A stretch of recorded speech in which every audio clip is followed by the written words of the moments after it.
This past Monday, the nation paid tribute to its war dead. Good Sunday morning, everybody. It's those unfinished stories and even untold stories that we're going to focus on today with Bill Beigel. Bill is, how would you describe you? It's too simple to describe you as a military historian.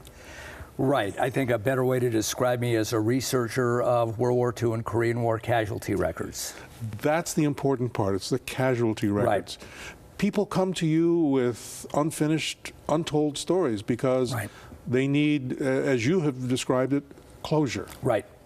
Give us an example. Oh, Brooks is a great story. Brooks, he was not part of the UCLA list, and the way that I even found him was looking at a 1939 UCLA yearbook. And what I did was I started and went through every photo of every male in that yearbook, and hundreds and hundreds. Then what I did was I matched it up with some casualty lists that the military produced in 1946.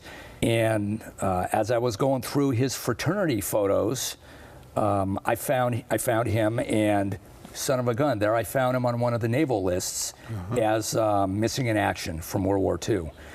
And Brooks really comes across like a really good guy. He had been awarded the Distinguished Flying Cross and I believe the Gold Star prior to his last mission. And what happened was he was flying a big PBY. These were big 4-engine Navy patrol bombers. And I read another guy saying it was like driving a bus. You know, all these guys wanted to be fighter jockeys and nobody wanted to be flying the PBY. Anyway, he was on a recon mission far behind enemy lines, Japanese lines over the Philippines. And they had the bad luck to encounter a couple Japanese fighter aircraft. And even though the PBY had a lot of armament on it, it's going to be very tough for a big, slow aircraft like that to fight these Japanese Zeros that are darting up and around him.